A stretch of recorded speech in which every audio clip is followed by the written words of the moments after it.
Are you ready to be in top form? You're about to enjoy and be transformed by some killer life and business hacks that we've designed to improve everything from your marketing and management to your fitness, health, lifestyle, and even your travel. You're going to be looking good. Come and get it.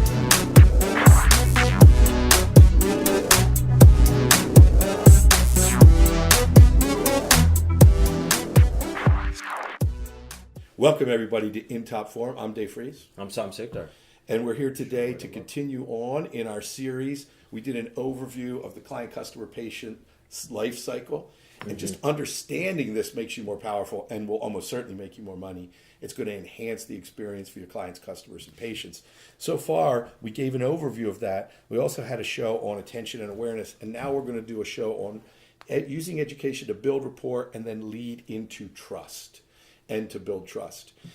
So notice there are multiple steps that we're going through before we get to purchase, right, and then upsell. But be prepared. I guess our big takeaway is the more of this you could do before you try to sell somebody something, the better. But you don't want to delay things. You want to give people, regardless of what stage, who are hyper buyers at that stage, you want to give them a route to buy. So let's talk about what we mean by education to build rapport and then ultimately trust and what the difference is. So first, we talked about getting their attention. Now we have it. Right. We've articulated a problem, a need. We've spoken to a want within them. And people could be seeing this at various stages of preparedness to buy. But when we show them, when we use their language to describe the problem, when we lead them to a more sophisticated understanding of it that gives them the feeling like, wow, I didn't even realize that before, that's going to put us in rapport. So when I say rapport, what does that trigger in you? What does rapport mean to you? And especially, what does rapport mean versus trust? Sure. Like when I think of rapport, in the context that we use it all the time, is this idea that, that sort of metaphor, we're on the same page. Mm-hmm. Is, okay, he gets me. And you can have that without trust yet. Yeah. It raises the likelihood of trust. Right. But if I say something to you and you say, that's interesting, and you tell me that you agree with at least part of what I said, and then show me something else that you understand about that, we're on the same page. Right. I already like you. I may not have enough information to trust you yet, but I'm going to listen with much more attentiveness to what So, for example, it's like, you get what my problem is, but I haven't decided that you can solve it. Yeah. So that's sort of like the difference between rapport and trust. And for me, people have different triggers for trust. They have different tests for what trust is. The good news is, though, that while everybody has their individual one, they're all based on 4 or 5 sort of essentials. One is the one that is the basis of rapport. Do I feel like you understand me or you understand my problem? I will say, and we've talked about this in an earlier part of the series, and I credit Eben Pagan with at least this articulation of it. Yep. The more precisely and better and clearer we can articulate the problem, if we can articulate their problem at least as well, if not better, and perhaps much better than they can, the likelihood that they're going to assume that we have the answer rises dramatically. So you alluded to one way we could do that, which is you say, of my best clients and customers, I've been paying attention lately, not just to what they say, but how they say it. So let's talk a little bit about what that means in building rapport. Sure. It is one, understanding what their needs really were when they came in, what you're fulfilling now that they've been with you for a while and have spent some money with you, and getting away from this is what I do, it's all about me. No, it's really all about them and how they have grown and benefited from what we do. And you're talking about they being the really good customers, right? So, for example, we've gotten awareness, we've gotten their attention, and they've come into our, loose universe first. The temptation from providers is to immediately start telling that person that we just got their attention, which is so hard to do, everything about me, right? So it's, I've got your attention and now I'm going to tell you, I'm a 6th-degree black belt and I have a 10,000 square foot gym and I can do this and I can do that. And now I've lost your attention, right? Because it is about you, and I was hoping somebody was going to care about me. Exactly. Whereas if we start off building rapport by asking questions, what are you here for? Right? And that's so vague, so general. But then by knowing what my best people have really come here for, then I can ask a more pointed question.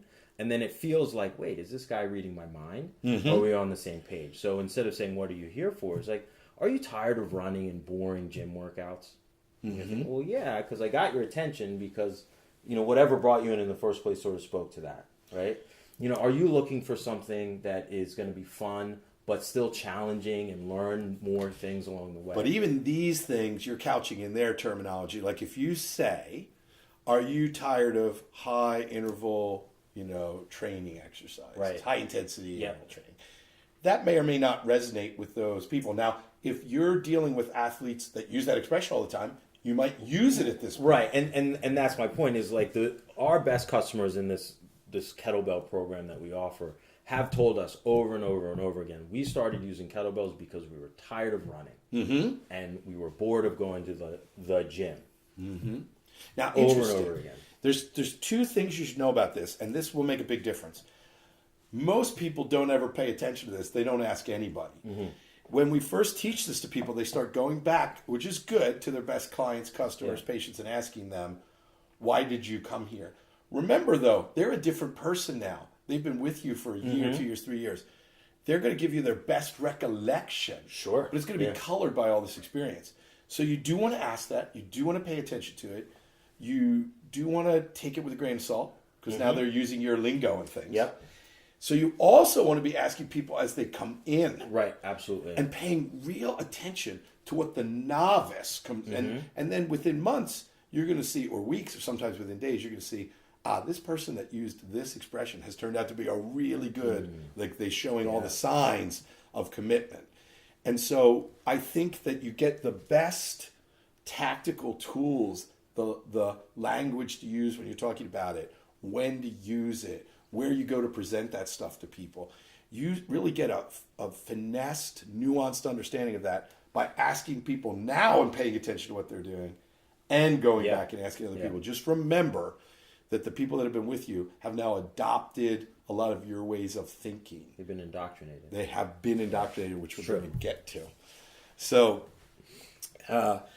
I love this idea of building rapport by using the language that that they refer to, talking about the issues that are of importance to them.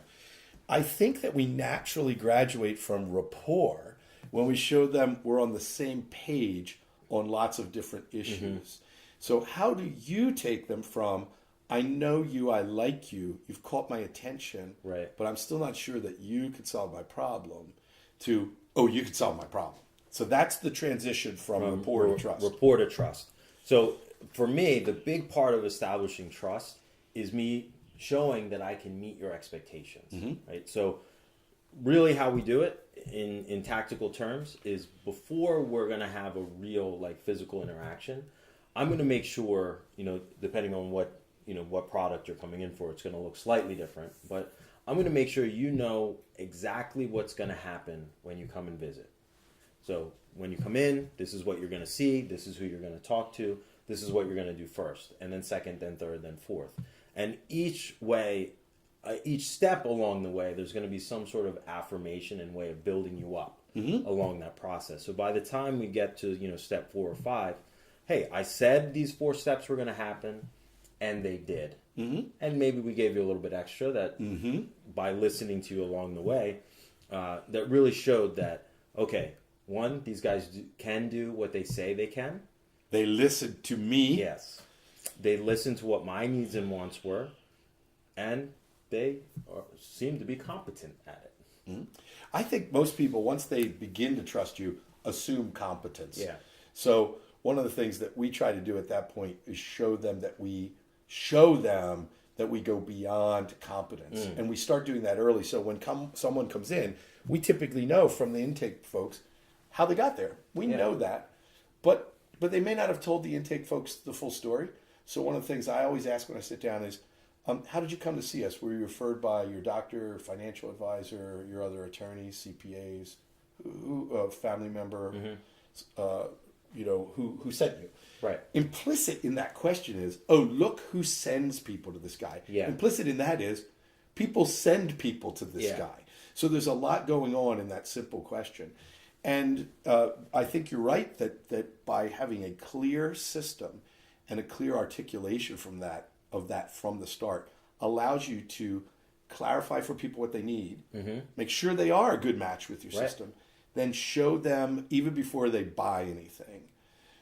So you could try to sell them something before this. A certain number of people would buy if you were persuasive enough, but you're going to take them through this process and satisfy them each step of the way. Right. Now, once again, there are people that will go, like I used the example earlier on Instagram. Instagram's kind of dialed in. What's this guy looking for? What are the problems he faces? What does he like? And they're showing me things, and I buy them almost instantaneously. But really, that's because Instagram has done a lot of this stuff. They've figured out who I am. Fortunately, I'm using an assumed identity and a burner phone to do it. Of course. No, but so it looks like this isn't happening, but it is happening. Right. The other thing is there are a couple of companies that are showing me those ads again and again and again through retargeting, and I've now purchased from them, and the thing that came wasn't junk. It worked for the purpose it was intended to. And so now my repurchasing, which we're going to talk about, is shorter. And like this particular company where I sourced these to give as prizes, and by the way, in the business Black Ops, anybody that refers somebody is getting this and the training from you and me, as well as other things. Yeah. So they now know I don't just buy one at a time. I might buy 20 or 30 at a time. Same with the law firm. When I find something that I like I just bought How to Win Friends and Influence People. Oh yeah. I wanted everybody on my staff to have it. It was review time, and so Barnes and Noble knows when I find a title I like, I sometimes buy 100 of those or 50 of those. So we've now talked a little bit about using an educational process and a system to catch people's attention, to build rapport, and then take them from rapport to trust. But we're still not at selling them anything. That's right. So in the next show, we're going to talk about something called indoctrination, which sounds dark and evil. By design, I want to provoke people. Right. If you don't know what we mean by that, or even if you think you do, be sure to join us on the next show. And if you're enjoying what we're talking about, come and join us at the live event in October, or become a subscriber to Business Black Ops. It's very retro. You have to call a phone number and talk to somebody, because this isn't for everybody. No. And we want to make sure that it makes sense and that you're going to, make money and get success from it, or at least have an optimal likelihood of doing it. So that secret number, which we only repeat like hundreds of times, is 610-933-8069, and you're going to ask for Lisa. Believe me, Lisa, she's not a pushover. No. Not everybody that's called Lisa has become a member. Brian, we should ask Brian Slater. Rem Jackson has come in. Welcome, Rem. We should ask Brian Slater to talk about it too. John's still here. Thank you so much, everybody. Great show. Remember, if you want to be entered to win the tactical pen, which is a fantastic weapon, all you have to do is, it's a weapon that writes and can record your multi-million-dollar ideas.